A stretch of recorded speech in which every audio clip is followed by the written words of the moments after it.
spánok sa zobuď, dobré ráno. Pravý premo spánok sa zobuď, dobré ráno. Pravý premo spánok sa zobuď, dobré ráno.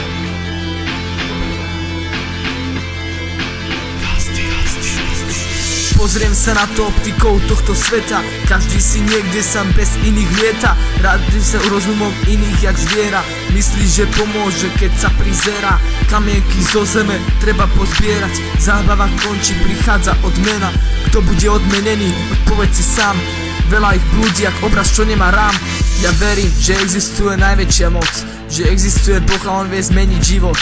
A myslím, že človek by mal poznať zmysel, prestať si rietať a otvárať mysel. Nie sú dva rovnakí, každý odlišný sme a napriek všetkému niektorí dostávajú výsmech. Začiatok je ako ľahký vzorec, no zvonec určuje, že príde konec.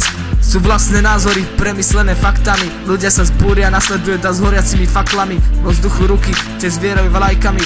Začína sa boj, ktorý sa skončí hádkami. Tak toto chcú a takto sa prezentujú. Ľudia dnešnej doby sami seba podceňujú. Vyvesia si plagát, som nula, nechaj ma tak. S takýmito ľuďmi sa nedá už vôbec pracovať. Niekoho snom je do hudby tancovať, tvoriť si kroky, odbúra stres valcovať. Každý jeden krok má premyslený dopredu. Zažijú veľký šok, majú tanečnú dilemu, lebo nohy na parkete musia mať súhľad. Ten svet, ktorý si vytvárajú, nedá sa spúrať. Viera je základ, vidieť je zázrak, počuť je svedectvo a cítiť je náznak. Policajný záťah, záchranársky vrátach, zdravotníckych potrieb, dá sa to ešte rátať. Ľudia úplne zabúdajú, na čo sú na zemi. Zjedia hocičo, čo im niekto dá na tanieri.